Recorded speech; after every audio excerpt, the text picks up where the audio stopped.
Okay, I'm rolling. I'm rolling.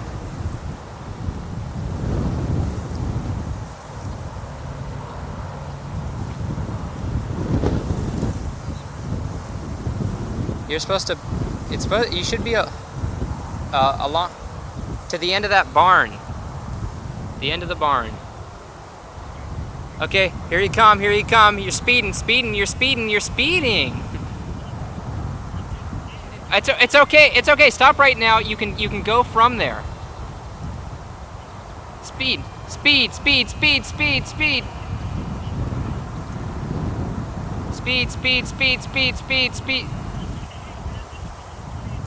It's not even close, dude. You're supposed to be No, that's not That's about 150 feet back from where you were last time. Okay, I'm recording. No, you gotta stop at the second tree. No, you gotta stop 15 feet past the second tree, and when you're 17 feet before the sign, then you'll know that's where you have to be. You have to be in this tiny little frame. Well, it didn't help that Wes could not stop on the mark 20,000 times in a row. He just could not stop that van on the freeway to save his life. And there was a lot of communication between me and Matt on cell phone. Bill was running skyrocketing high. It's really nerve-wracking to do that on the freeway with all these cars driving by and having to get on and get off. You got all these guys in Wes's van that are sliding all over the place. You can tell they're just all really getting pissed, and people are getting scared and nervous, and Wes is just failing every time as a driver. So I think I just finally to calm everyone's nerves, they needed someone to just scream at Matt on the cell phone and say, "This shot is fucked!" So I just yelled, "This shot is fucked." It really was. It was so messed up at that point.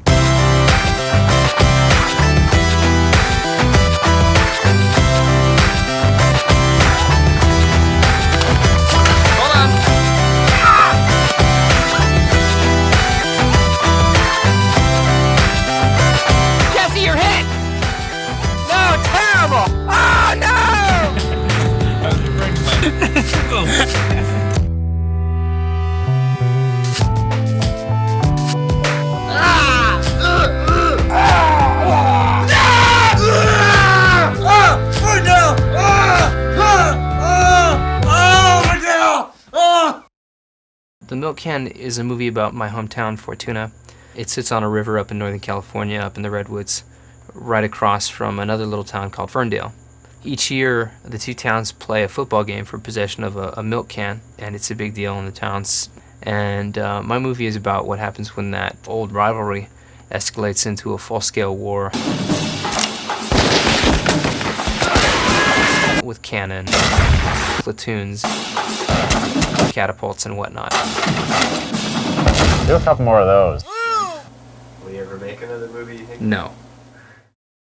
He didn't really enjoy it, and at one point he said, "Man, I wanna, what's that guy's name? The character I play, what's his name? Linus?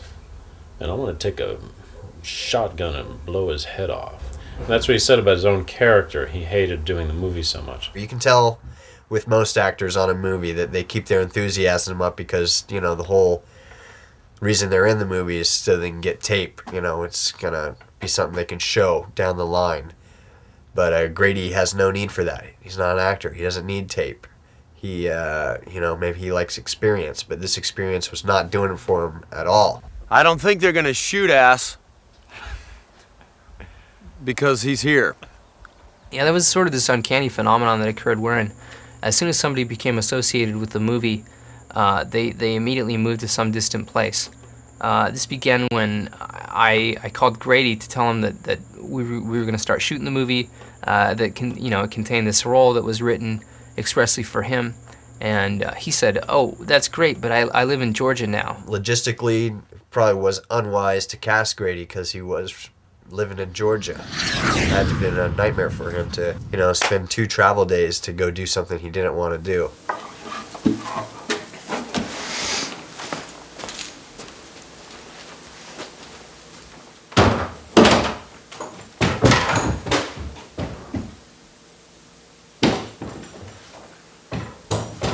Ready.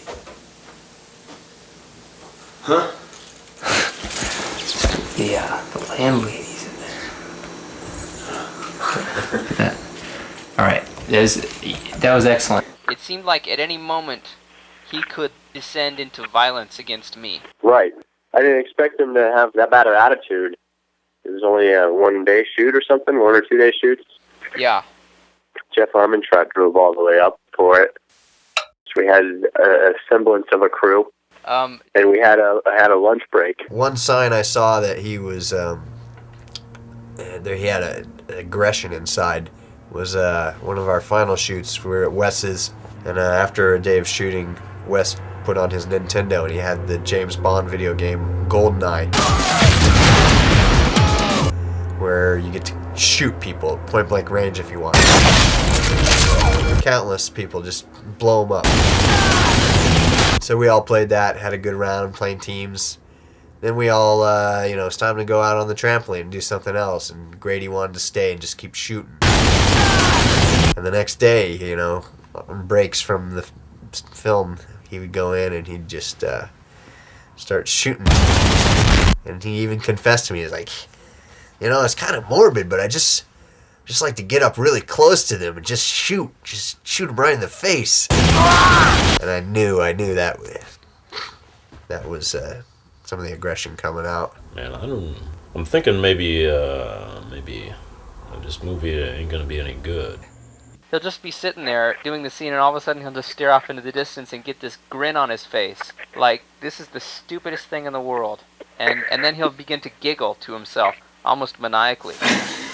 I think. Keep it going. He was almost amused by how he got to this situation in his life.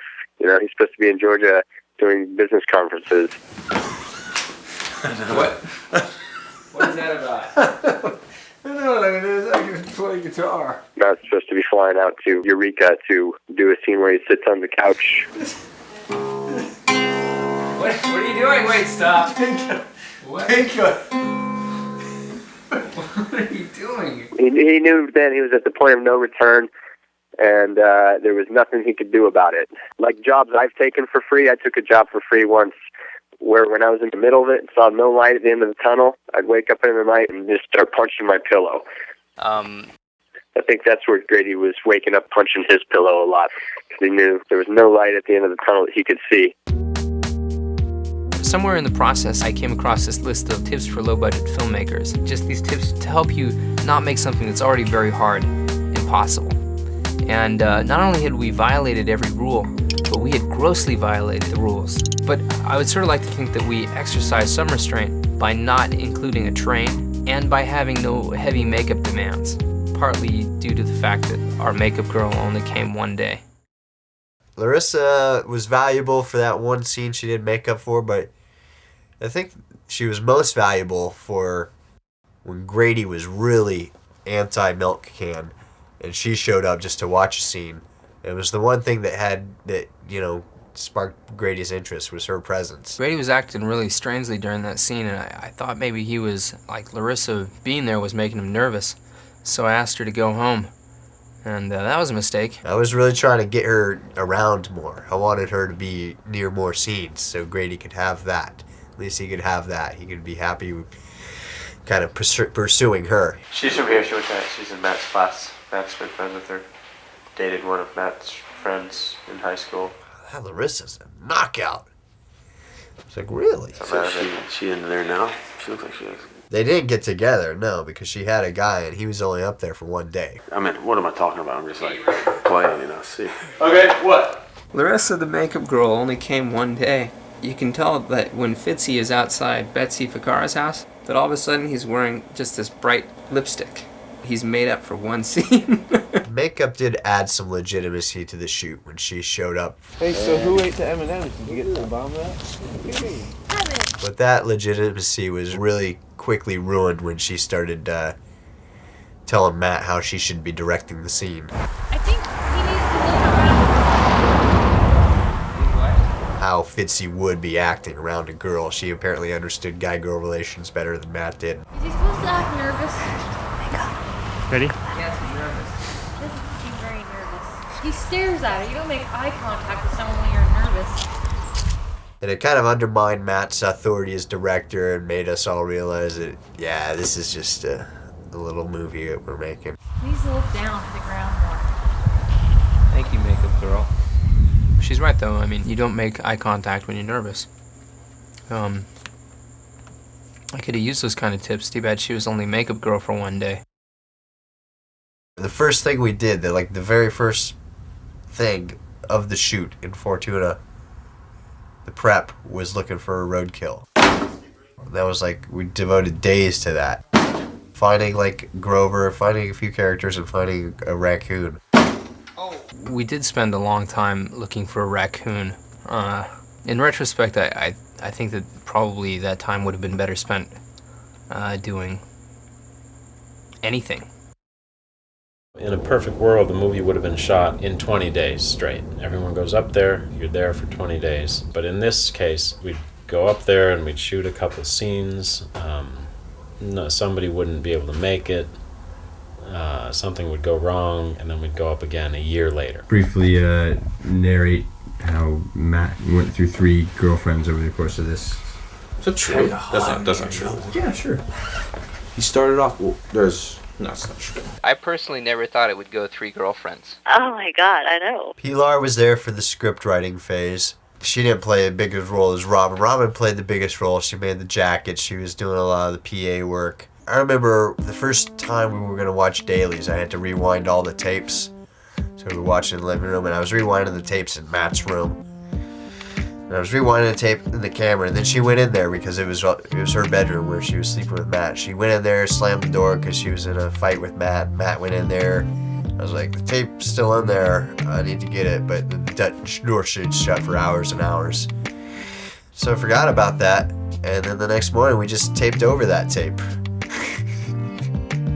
I remember Matt coming to me half an hour into filming. He's like, Seth, this is a scene from yesterday. The big elaborate scene that we shot yesterday. That's awful. We taped over it. It's like, why did the bedroom have to be the tech room as well? What was the fight about? It might have been after the bear suit. I felt very unappreciated. Bear suit? One time, Seth and Thane and me and Matt were staying at his mother's house, and it was time to go to bed. Where's my sleeping bag? And then he put on this suit that he had from high school. I'm interested in this. That was like a bear suit with a really big fat ass and just completely stuffed. Are you gonna actually wear it? Can you set me up, please? I have an aversion to touching cotton balls and felt and fleece and anything that feels like that. Oh, yeah. It just disgusts me, and that's what it was made of. And he decided he was going to sleep in that.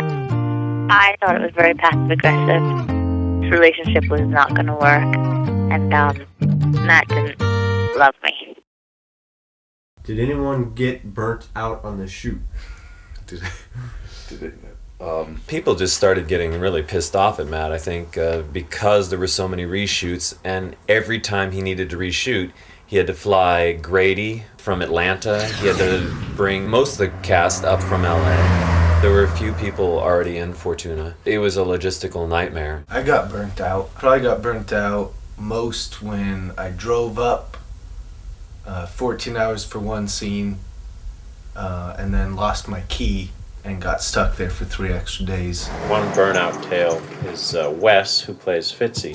He was part of a church-going family, and it got to the point, I think, where we had to ask things of his family on the Sabbath, and they were always very willing to give. But then after a year or two, over time it really grated on him, and instead of quitting outright, which I think he recognized would have been wrong, he opted to subvert the project from within by bad-mouthing me to the cast and crew. I don't exactly remember what he said. I just know words like ego were thrown around. The word ego, maybe selfish or thoughtless, maybe insensitive, perhaps was the word he used. He was not eager to help after a while, which his thing had in the beginning been that he was so eager. He was the most eager guy. He had seen other things that we had done, and I think he wanted to be a part of the next thing.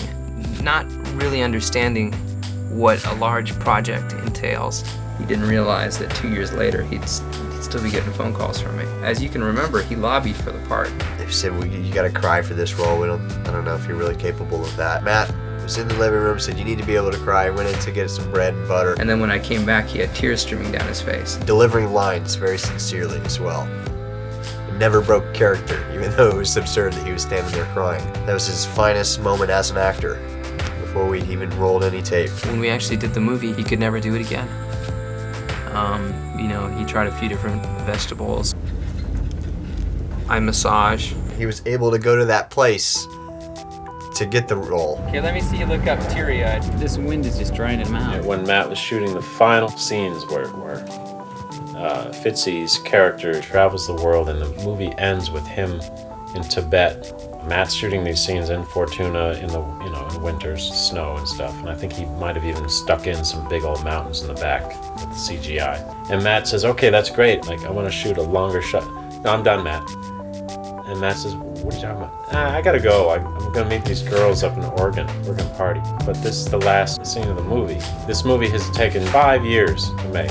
And here's one of the leads just saying, "I know that it's winter and you got this girl to be here, and if we don't shoot now, we'd have to wait another year for the next winter. But that doesn't matter. What I want to do is leave and go hang out with some girls in Oregon. And I can't stay another second, not 5 minutes to shoot one more stupid shot.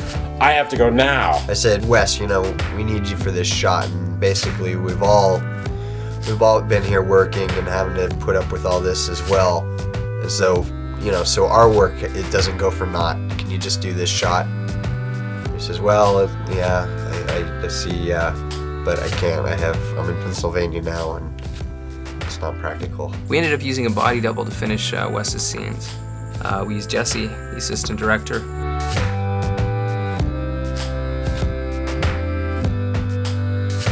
I didn't really notice those shots that we had to cheat Wes out of.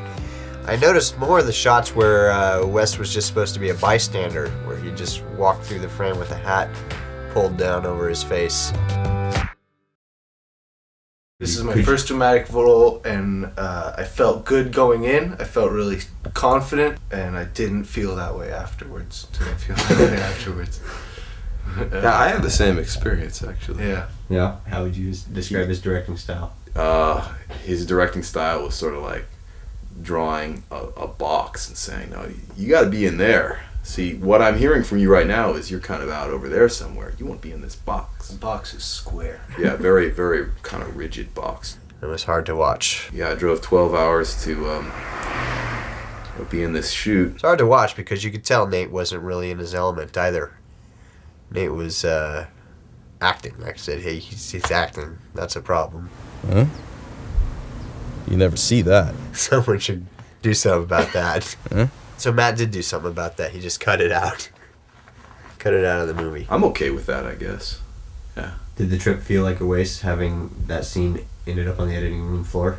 Well... Yeah, Nate didn't have an easy movie in general, I would say. His part was cut. Our friendship suffered. His canoe sunk. Did he give you any direction as to how to play the part? No, I do remember before my first scene he said, "Okay, give me a line." I was like, "What do you mean, give you a line?" He said, read one of the lines." So I just said one of the lines without really trying to emote anything, and he said, "Great, you're good." So then I tried to recapture that. Oh, you guys all lettered? His direction did improve over the course of the shoot. Go up to the thing and ding it. That thing that goes across the thing. Hit the ding thing, Svein. I felt bad for Donna at first because he wasn't really giving her a whole lot of direction. He was explaining the story to her. He was always good at explaining the motivations in the story, but first he wasn't big on feedback or encouragement. Maybe I didn't say enough. I think I just felt like, we're all intelligent adults and no one needs any platitudes from me. But I think what I learned is that people do want platitudes. And not just making movies either. I just remember I had the headphones on, I was running the camera, and every time Donna would go out in the hallway, I'd hear her. She said, "Oh gosh."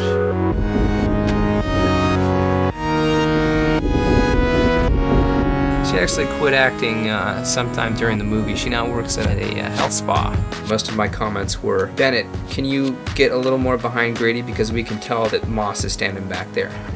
So can you either pull your hat down farther or just move back a little bit so that we can just see your shoulder and it looks like somebody's there.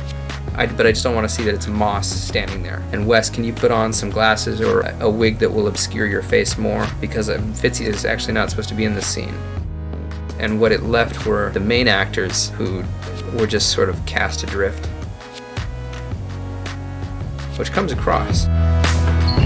Matt didn't want to use the word action because he thought it was some sort of, conventional Hollywood thing. You gonna say action? He didn't want to, be like all the other directors before him and say action because that's what you do. So are we gonna hear action? I think I felt that if I just said go ahead, that they would recognize that, oh, Matt means that now is the point when we're supposed to behave as the characters and do the scene. But as long as it's consistent, because sometimes it's like, all right, I'm gonna turn the camera on now. Oh, where we act? Oh, yeah. Ready? No, God! So for a while I compromised and I just sort of a go ahead action. Go ahead. Action. Then finally I just switched completely over to action. So are we gonna hear action? Just because I was tired of them. One thing you want an actor to give you is you gotta put yourself out there. Emotionally, but also physically. You have to be there. It's important to be there. And so if you're available, that makes you a very solid actor. If you don't have a job, it makes you one of the best actors. The best extras are people on disability, people living in a clean and sober house, people who've been expelled from school. So if you look at one of our major shots in the movie with a lot of extras,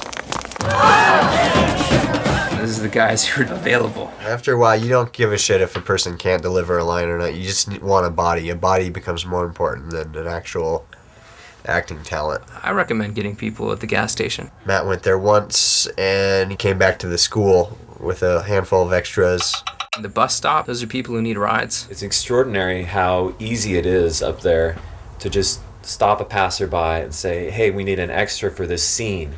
Do you have a gun? When we were shooting at 10 o'clock at night, and we, could use all the help we could get, and a couple guys walked by. It was on the beach at night in the middle of freaking nowhere.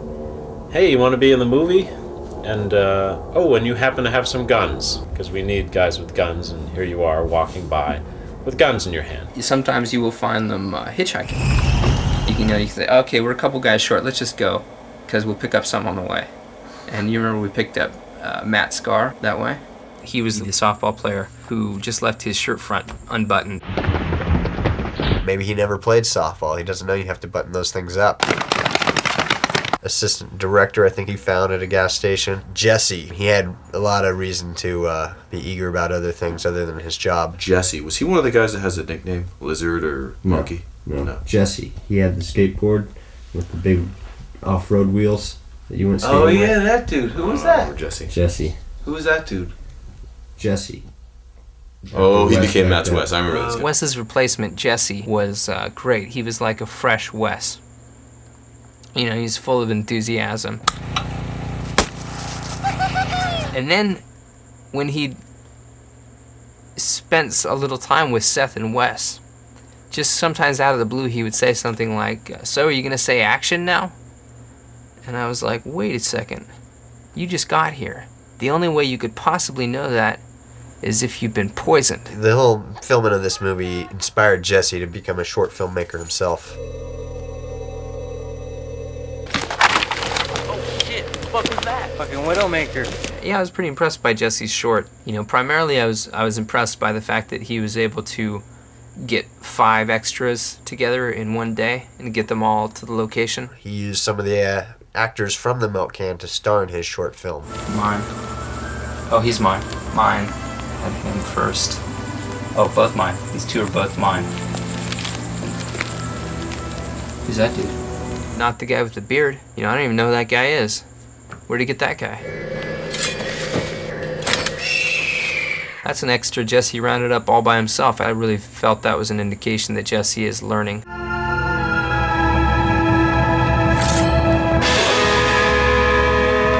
There were a number of ways that we tried to keep people enthusiastic about the movie.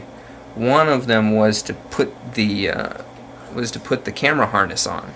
You'd bring the boom, you'd bring the camera harness to every shoot. As well, the wireless mics, you'd just Velcro those wireless mics onto the camera harness. It looked like there's a lot of electronic equipment going on at once. It makes the camera appear bigger. That was always impressive. Boy, I bet some people were really impressed the first shoot when we had those Kino Flow lights. Had all those C-stands. And this was basically true of everyone, that once they saw at what level we were working at, which is just you with a video camera, and either no mic or me with a boom, or you were in it, so me with the camera and the boom stuck in my pants with like the boom over my head. And even when a kid sees that, even a child can see that, oh, this is ridiculous and I'm wasting my time. It's not impressive to say we're making a movie with the same piece of equipment that's filming a birthday party. So you gotta sex it up. Sex it up with more equipment that you don't see at birthday parties. Yeah, weren't those the lighting guys that you had to, you paid them in pot? Yeah, during the first shoot we actually had a light, which was a big deal. I mean, it wasn't really so much for lighting, it was more just another thing that would impress extras and crew people if we had a light. So we had built this light, and the guy who helped us build it is this guy who lives in Los Angeles. He's a gaffer, and we borrowed some lights from him. And he said, "You shoot this up in Humble, huh?" "Yeah." Bring me back some weed." And I just said, "Matt, hey, he's into weed. Maybe we could bring him back some weed, because Nick knows that kid or something at the golf course that has lots of weed." And I'm like, "John, should we just bring back some weed for you as payment?" He's like, "Yeah, sounds good." So I remember when Nick gave me the weed that we were supposed to give him, I was like, "Oh, this is all?" He's like, "Yeah, that's a fourth or something." So when we showed up, "Here you go, John." He's like, "Oh, that it?" "Hey, I thought you were going to bring me back a brick or something." And then he smoked half of it right there in front of us. Right then and there, he felt the need to get high. He needed to go to another place right there. To us, it was like, wow, we spent our whole budget to buy him this little tiny bit of weed. It was like $100 worth of weed. I spent $100? I think it was like that, yeah. Oh, man. But I thought Nick gave me the impression that this kid at the golf course just gives you weed by the handfuls. He's like, "Here, I don't want it. Here, take it." That's the impression I got. So when Nick was just like, "Here you go." Like, that's not what we were thinking. Should have just paid him.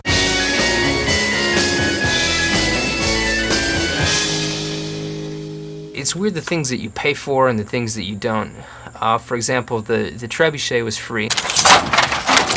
Oh, yeah. But Linus's nondescript crappy house cost me $50. The Burning F was built for free by the woodshop class, but Richard, the maintenance man, charged me $150 to come out and help us burn it. Richard, is there any way we can get the rest of it burning? No one in the movie was paid. Not one person, not crew, actors, or otherwise, except Croy. What about that kid? The grip/extra, who was there sometimes. But he could command pay because he had been an extra in Red Dawn.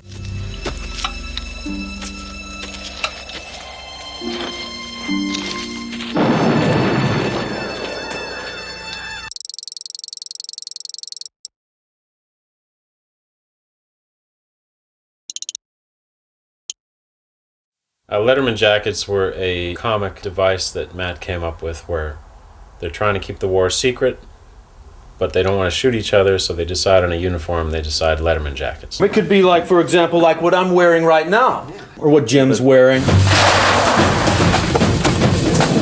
We would have to drive around Fortuna and Ferndale to collect letter jackets in the early stages of filming. I went through the phone book, actually, and called everyone who I could remember from high school. That's when I realized that Matt had not made friends with any of the jocks he had gone to high school with. Out of, maybe 200 or 300 people that I called, I found maybe 2 or 3 jackets. Occasionally some band members would have some letter jackets. I went to Kinko's in Eureka, and I saw a girl from high school there named Laura Plant. We were talking, and I don't remember how it came up, but she mentioned that she liked to sew. And I said, oh, I need to get all these jackets made for the movie. Could you help me out with that? And she said, oh, I'd love to be involved. That sounds great. So I met her later at the fabric store, and I bought about $70 worth of fabric. And then I gave her the pattern, and I dropped her off at her apartment, and it was the last time I ever saw her. So eventually we had to make them. Robin ended up making a bunch of those, they're really thin, cheap jackets, but they look, you can't tell on camera. Anytime I had a spare moment, I would work on them and listen to talk radio. It reminds me of there was a little girl who got kidnapped and killed. That was being talked about a lot while I was making it. And then it also reminds me of immigrants getting driver's licenses. And they all got mixed around. There wasn't like a wardrobe personnel or wardrobe trailer. There was just basically a pile of jackets that would just be somewhere. I think pile was ultimately the best way to go about it. If our filmmaking style had a standard unit of measurement, it would be the pile. Okay, look, we're shooting the orchard battle scene. Everybody put on a jacket, and you just grab one, and you'd find yourself wearing different ones. My character probably wore 3 different jackets. And then there was a jacket that said Amy on the back, and it was always being worn by a guy. So we collect a lot of leather jackets, damaged a lot of them over the course, so we just keep some people's leather jackets for a while. I don't think we damaged a single leather jacket. The idea that we were careless with them is just kind of absurd. The little shoe for the track thing would be ripped off. I remember one of them just coming off and saying, I wonder if they'll care about that when they get it back. There wasn't like a wardrobe personnel. The worst that could be said is that maybe we didn't return some of them as promptly as we could have. But we certainly didn't damage anything. What I really remember is I had a truck, and I was constantly the truck was used for just these huge leather jacket. That's basically most of our equipment were Letterman jackets. Into the truck. Onto the lawn. Leather jackets by the huge armful. Dump it back in the truck. Red syrup just dripping off some of them and, dripping onto the good leather jackets. Totally respected them. I didn't damage them at all. I needed my own space, so I kind of made a bedroom out of my truck, camper truck. Slept out there in front of Matt's house. Then him and Wes, I was awoken one morning, they were shooting a scene in the truck, driving the truck around. The script called for all of the highway entrances and exits to be shut down. And I had no idea how we were going to do that, having no resources or money. And so when one morning we found that all of the exits had been closed to repair the highway, it was go time. And it was a scene where Linus pulls up to some barricades, screeches to a halt, then backs up and just takes off. Head ramming into things. They'd just do it over and over and over, and it really pissed me off. I went the whole 9 yards the first shoot. I put the blood on the face, wiped dirt on my face. I was all about it. Hair strangling. It made myself look not good. And come summertime, I had a tan. Didn't really go the whole 9 yards that time. No dirt on the face. I don't even know if I went with the blood. Just kind of a nice tan. In a nutshell, that was sort of Seth's attitude toward the project over time. His enthusiasm waned. Yeah, I felt I was not so involved creatively in the shoot after a while. Really? Did you feel that way? Well, after the first shoot, the camera kind of got taken out of my hands, and I had to do a lot more booming. And booming can bring you down. It's hard to say why the camera got taken out of his hands. There's no specific reason. Although once it was taken out of his hands, there were fewer shots where you could see the edge of the lens, and there were fewer shots that were just sort of absent-mindedly tilted, and there were fewer shots where just characters were cropped off at about the brow. Hey, Seth? I'll get in the front seat with him.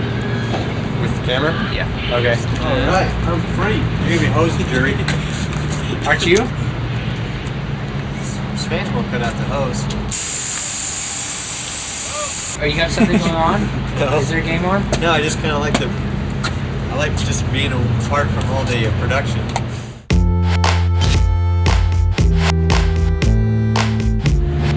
Walk out and all of a sudden the scene's done. That's a good sign of And I did nothing. Okay. Well, I had to be creative somehow. I'm a creative mind. It needs need to do some stuff. So he chose to sort of make a mockery of the movie. Came up with some creative jokes, some milk can on the set kind of jokes, and there was definitely an audience for him. Wes was into it. Jesse was very much into my antics. Jesse didn't understand it at first. He's like, what is this? Yeah, I would say that Jesse was a little confused. Understandably. Here were two guys making a movie, partners. One working very hard, the second apparently trying to sabotage the first. That is confusing. To anybody. That's confusing to the first guy. Do you feel like it was at the expense of the film at all? Movies? I didn't think so. I didn't, Matt didn't seem to say anything when I would just, start carrying a big lead pipe around for my gun. I had found it there. I found it there in the sand and I used it. And if he wasn't saying anything, I figure he had, the eagle eye on this whole thing, and anything, that didn't work would stand out and he'd call me on it. You do try to have the eagle eye as the director. I think that the director's role is to see things that the actors miss and to direct their attention to them. And, really you're two pairs of eyes working together. And it's a nice system that breaks down somewhat when the actor is actively trying to subvert you. So I'd carry the lead pipe. The brain does not see the large steel pipe because it knows that he couldn't possibly be carrying one. His was the only character to defeat someone in battle by means of a karate kick. If you look closely, you can see that there are people inexplicably leaping, doing some kind of barrel roll over a hay bale. You realize that once he leaps over the hay bale, he's completely undefended. And he can probably just be shot in the head because he's kind of disoriented and it takes him a while to get his wits about him again. And you realize that, hey, no one would ever do that in a battle. And the person who did do that was obviously just some extra gunning for attention. And in fact, it was you. I ain't saying nothing. You were so sick of having to work day after day that you were just trying to amuse yourself, I think. And so, I could probably put together a little montage.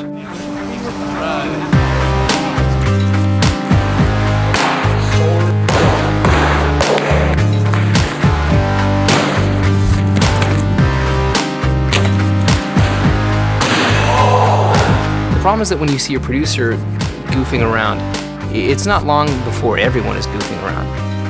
And at that point, you're only 1 or 2 steps away from total chaos.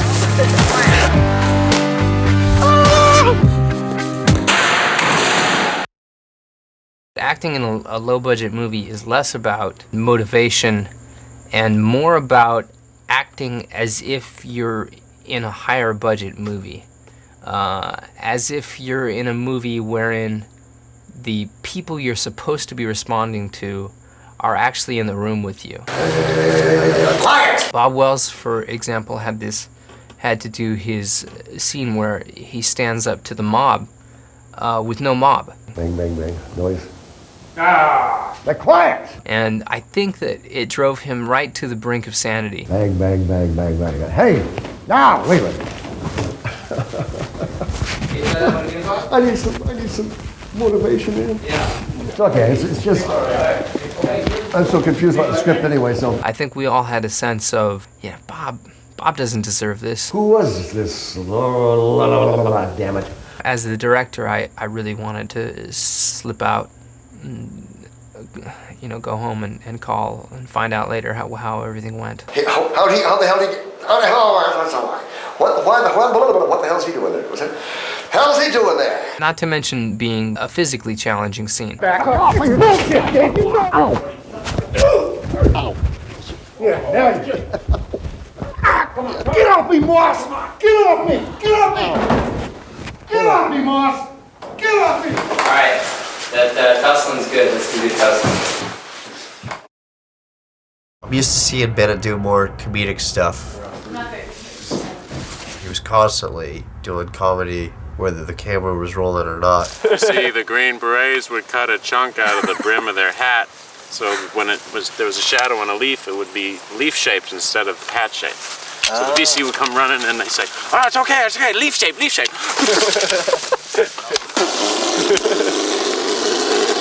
compulsively doing a lot of impressions, a lot of voices. What am I going to do after the Army?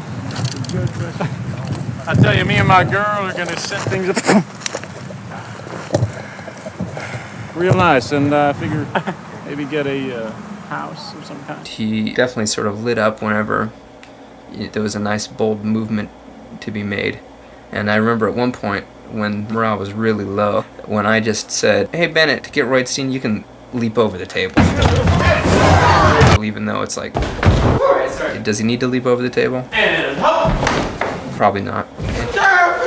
And he ended up incidentally breaking one of my mom's mugs. Watch the glass! He also broke her antique shotgun. And when he dies, he flings the shotgun, and you don't see it, but it shatters right in half.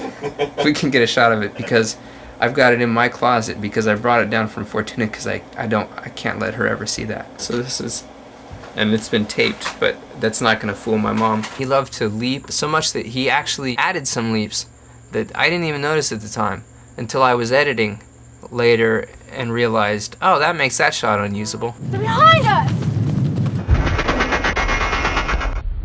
The ankle twisting presented a conundrum for Bennett.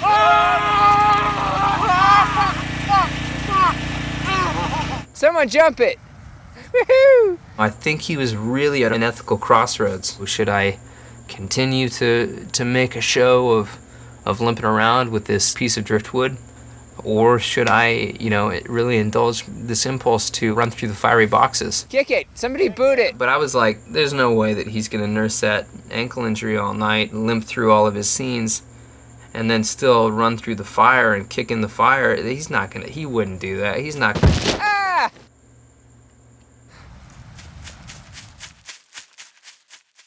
Outback was one of those guys who has guns and wants to use them and wants to contribute them to a creative project. Outback was always the guy who, when Matt had a million things on his mind, just 1,000 things to direct, would say, "Hey Matt, hey, my character, is he carrying a rifle or a pistol?"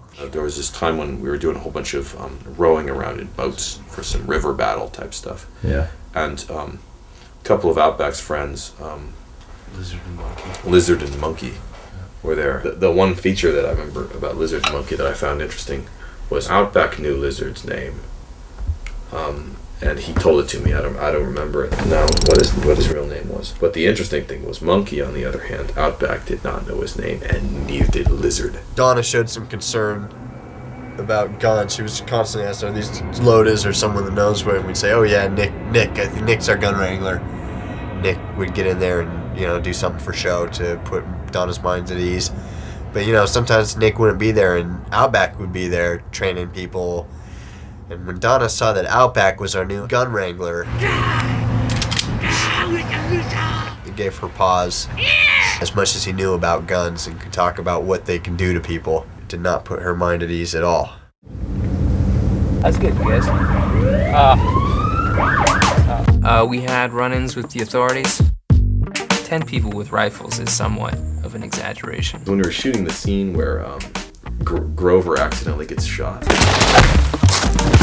so we had all these guns. They weren't loaded. The firing pins had been taken out. It was all safe. Firing pins weren't taken out. That was a rumor. I guess Matt had talked to the police about making sure this was all kosher and okay. But I had been telling them where we'd be and what we'd be doing pretty faithfully. But then as the shoot dragged on into year 2 and year 3, it sort of became a nuisance, both for me and them, I think. And so I probably got a little more general. So I would say we're gonna be a bunch of places with guns this summer. We were doing this, around downtown Fortuna. So there are shop owners around here. We're sitting there in broad daylight aiming guns at things. And so I'm standing there with Joe Collins, and he says, "We've been aiming these guns around a lot. I hope Matt talked to the cops about this." And 2 seconds went by, and these cops just drove around. And as I recall, they had their guns drawn. Oh, shit. Put the guns on the ground. And I was just sort of smiling, thinking, wow, how is this going to resolve itself? And then Joe was just saying, "Oh man, talk to that guy over there." That was never really too tense a situation. Those guys were pretty nice. The only time that I started to worry was when Outback came over to try to throw his weight around. That was really the only time that I thought that we were going to be shot. They warned us and they let us go, and we learned our lesson. We shut down one of the off-ramps. Wait, no, you gotta be kidding me. Shut that bitch down. And I was worried about someone coming. And it was, someone was bound to see it. Once you block off an exit, a CHP will usually notice that. We did the first one, got away with it, got in there, a real adrenaline rush. Got to the next one, almost got the next one, when I was about to shoot it. CHP pulls up. And he was not happy about that. He took it very personally. He asked us what we thought we were doing, and I told him what we were doing. Acuff fed him some bullshit lines. Actually, we hope that someone like you could come along and show us how this should be done. I think that's what we were hoping. And he didn't buy that. You gotta be kidding me. Really pissed off. He did some yelling at me, and after a while I just said, I think you want to talk to him. It was maybe about halfway through the whole process that I realized that, these scenes are not working because there's only 2 or 3 dudes in a scene that is supposed to be a crowd. So I realized that, we could probably lock the camera down and shoot you guys just running around 5 or 20 times, and I could combine them all and make it look like a crowd. Matt did lots of repeating of the same people to make a crowd. He'd have 5 actors.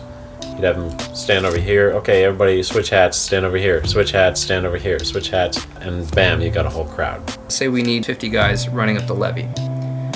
So we have actually 5 or 8 guys, and we put a few of them at the top and a few of them at the bottom, and we have those guys run up the levee towards the guys at the top, and then they change hats, and then they move over and do it again, then move over and do it again. And then, I get here and I realize that, Outback, ran just a little too far to the right, and it means that I have to outline him frame after frame. Remember, the first shoot we did, there was these rolling hills. It just went off way in the distance, and Matt wanted a shot where we were all just all the townspeople were coming in from the countryside. And so we'd run 3/4 of a mile back there for that far hill, just get 3, 4 tiny little guys running. That was a lot of running. It had no reason being in the film. The whole time, I think you guys were under the impression that I was completely wasting your time. And in fact, I ended up cutting all those shots, so I was wasting your time. But a lot of the people would say, "Hey, why are we doing this? Why are we changing hats? Why are we doing this?" And I remember Matt, his explanation for all the different things that we had to do that we thought were crazy was, "You'll see." In most of those scenes, it's actually maybe 3 people.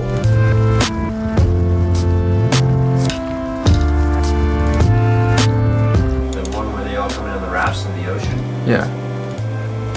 How many guys did you have for that? That was me and Jesse. 2 dudes? That was just me and Jesse. Over every single one of those is me and Jesse. All day? All day long.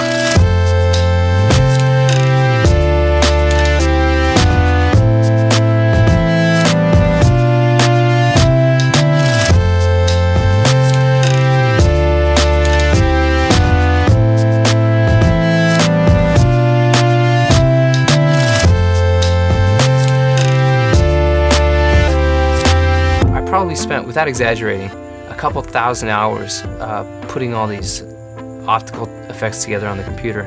And while I would do it, I would listen to episodes of This American Life on internet radio. One segment I remember in particular was about a woman who spends months just covering her kitchen with tiny colored beads. And I empathized with her completely. And I wanted to hang myself. In order to make it look like there were different people, we wore hats to disguise us from, so you wouldn't realize it was the same people. Is that rewarding as an actor to do acting, that sort of process? I mean, in one of these little things, Todd forgot to switch hats with somebody. There's 5 different me's all running up, and two of me are real close to each other. He's standing here and here next to himself. I look like the Guinness Book of World Record fattest twins. The special effects, none of them are really anything special. There's nothing technically interesting about any one of them. What is interesting about them is that we employed these digital effects to simulate what the movie would be like if it were a very low-budget movie. Whereas other movies would use special effects to maybe create a really enormous crowd or to make, ancient Rome. We use special effects to simulate a very small crowd. D-Day? I did a digital effect for one shot because I couldn't get anyone to carry the canoes to the river. I did one because I couldn't borrow Ken's car again. I couldn't shoot on the highway. Get down. We couldn't shoot on the bridge. I couldn't get a dead cow. I couldn't get a lawn on which somebody would let me put a dead cow. So in that way, I would say that the effects are sort of an innovation. I don't think Matt understands this from his point of view as the director. It's not fun to just be a body that runs, does nothing. If you're one of those digital bodies, you want to have fun with it. So jumping over a hay bale is a way to keep yourself interested in the whole thing. Those 3 people that are asked to run around form an alliance with each other where they just curse Matt, that they have to keep putting on different hats and running back and forth. And each time we're done, Matt makes no sort of conciliatory comments. Doesn't even cross his mind that we may be out of breath. Cut! Let's do it again. All we really want is all right, catch your breath. I know this is hard. I know this is a lot of running. Good. Okay, let's move it over. There was never that. It's just like, hey, we're losing light. We're losing light. I tried to be encouraging, I think. Nice. Why at the Battle of the 12th Street Push, why when people get shot does a cloud of smoke come out of their jacket? And it's the only place that happens. Well, it's because that's the weekend that we made squibs. Did you guys deal with squibs? Squibs? Could you define that? Yeah. Yeah. I got to deal with squibs. I got to deal with squibs. Describe what's a squib? A squib is like a little contraption set up with a little gunpowder and a condom filled with fake blood. It's incredibly discreet. It's just gonna happen to be shot in the tumor. It's some sort of electrical wires set up to the gunpowder, I think. And we send the spark up. Just blows up. You don't think we should just make a dry run on a dummy first? Imperative. Did it work? I'm sure squibs usually work, yeah. You keep your arms back. What? Ready? Tell me when. Go ahead.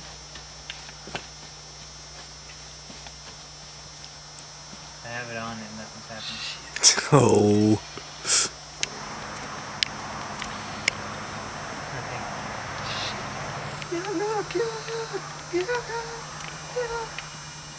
It's not working.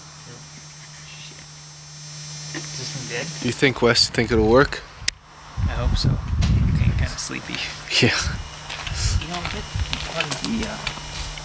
What gives it the propulsion is just the tightness of the blood bag.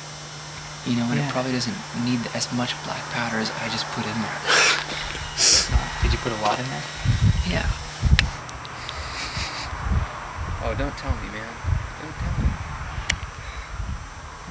Stop. Stop. Stop. No. Okay, everybody West.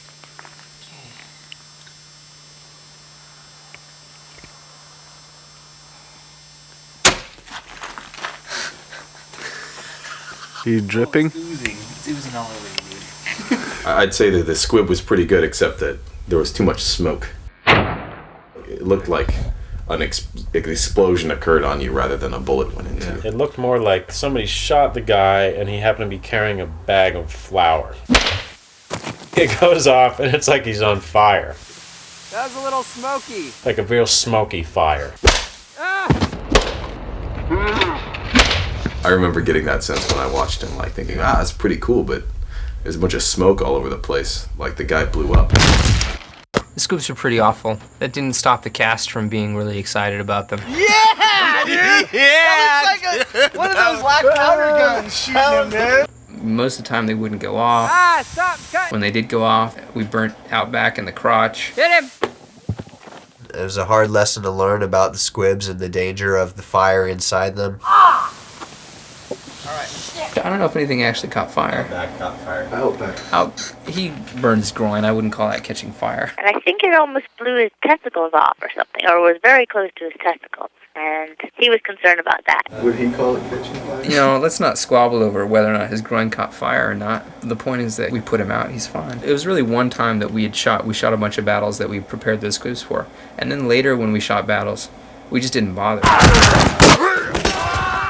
Why, when people get shot in these scenes, don't they erupt in like a ball of smoke? Why doesn't smoke shoot out of their jacket for these scenes?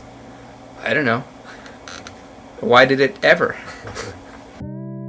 Yeah, I'd say of everybody, I died the worst. I have a tendency when I pretend to die to kick up one leg in a way that can only be described as cartoonish. You see that when I doubled for Donna falling out of the canoe. She didn't want to do it, so I put on a ponytail and her clothes and did it, kicked the old leg up. Had I been directing me, I would have corrected that instead of doing the same unusable thing 7 or 8 times. Generally, whenever anyone found anything distasteful to do in the movie, I did it. To make the coffee mug that was supposed to have been used by a guy who's painted completely blue, I did that. I put paint on my mouth. To make the seat cushion that he used, I did that as well. Did a lot of things. A lot of people were always asking, first of all, what it's about. It's a war, who wins the war? They really wanted their town to win. And one kid asked me what the movie was about. I said it's about a war, and then he asked me if there were any dogs in it. I think that most people thought it was kind of a hoot that we were making this movie about a war between Fortuna and Ferndale. They thought that was kind of funny. Everyone knew about the milk can game. Generally, when we were shooting, some kid would show up and stand around and watch us. Sometimes they would imitate what we were doing and pretend to kill each other. We're making a film now. Which Matt found very disturbing. He thought that was sort of the exact opposite of the purpose of the movie, which is an anti-violent statement. It was much worse than kids just mimicking our violence. It was kids mimicking the production of a low-budget action movie, which to my mind is much worse.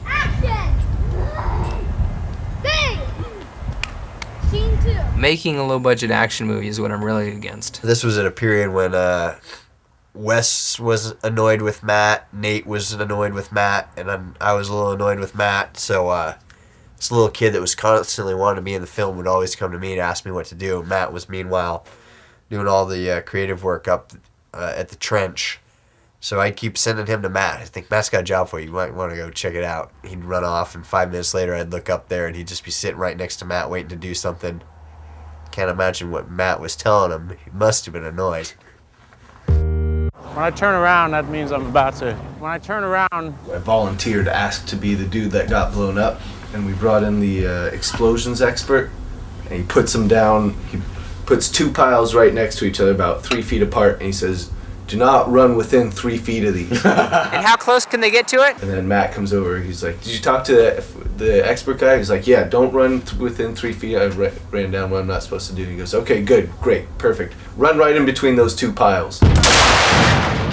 Maybe he did say 3 feet. I think in retrospect I would have taken 3 feet over the 20 to 25 feet that Svein actually did keep between him and the pile. I haven't seen the cut, the final version either. I've never seen any version. I've only seen the 2-hour He's version, never the showed epic, me anything. the epic one that He just dragged. Doesn't want me to see it, I guess. No one really does notice because there's so many inconsistencies that you become immune to spotting them. After a few minutes, the parameters had been set saying, hey, you don't have to look for inconsistencies unless they're blatantly obvious. But I never even noticed the one where Donna is just in a police uniform and then suddenly in a jacket.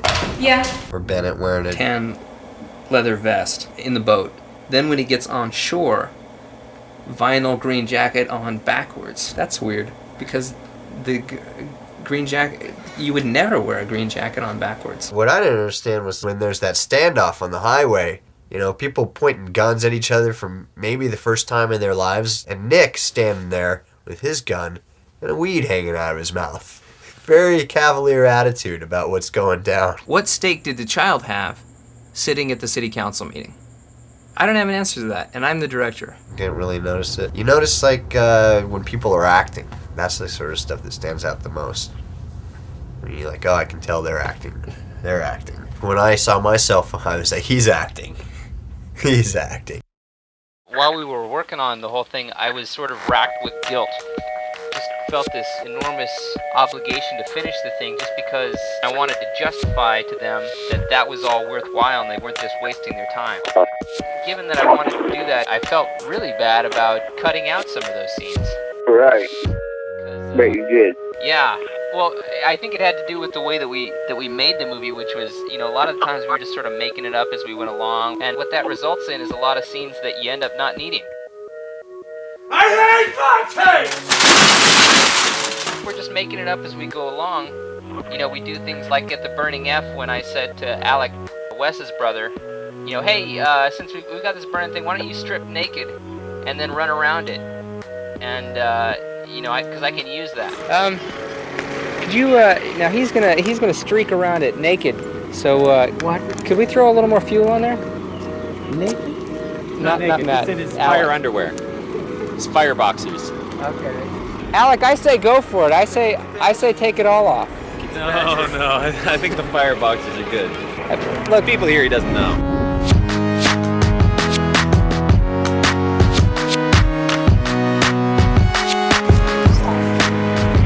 There's a wire right there.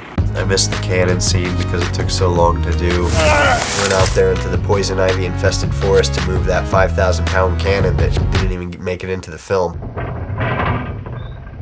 Do you want my shirt off too? Yeah, go ahead and take off your shirt. Take off your shirt in the land of poison oak. I really feel for those guys. Yeah, well, I definitely had the oak going after that. I don't get poison oak. Well, that's probably why you were so willing to push us through it. It was a non-issue for me.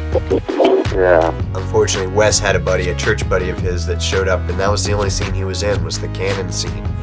So he donated a day of his life, may have come down with poison ivy, the rest of us did, and for nothing, basically. He was in the Iwo Jima photo, so... it was not all in vain. It was a few months after we were done shooting. At about 3 a.m., I woke up with a start, and in a state of exhaustion, started assembling my tripod. I'm like, oh, I gotta get this shot. And I sort of had this vague idea that this shot wasn't supposed to be in a bedroom, but if I did it at the proper angle, you know, I could cheat it. And at about this point, my girlfriend woke up and she said, "What are you doing?" "Oh, I gotta get this shot." And I realized at that point that, you know, all that was over, but it's like it wasn't over for me. It was, you know, I was like somebody come back from Vietnam. You know, the war is never over. The fears and the tension and the stress, it's still there. I had lived with the idea that, okay, I got 5 minutes, I can get an insert for so long. And then I rationalized, oh yeah, you know, I'm not doing that anymore. I got all the shots. Even knowing that didn't make it go away. To this day, I still have some stress, because I know there are still some shots I can get. It was a hard time. It was a hard time. I did think, why am I helping? Why am I helping? Why? I've narrowed it down to these 5 reasons. Those who work on my movie fall into one or more of the following categories. A, those who will help with anything. B, those who want to do something. C, those who have faith in the project. D, those who have faith in me. E, those who pity me. Which one were you, do you think? Were you a combination of... D and E. So, faith in me, but pity me. So which ones are you?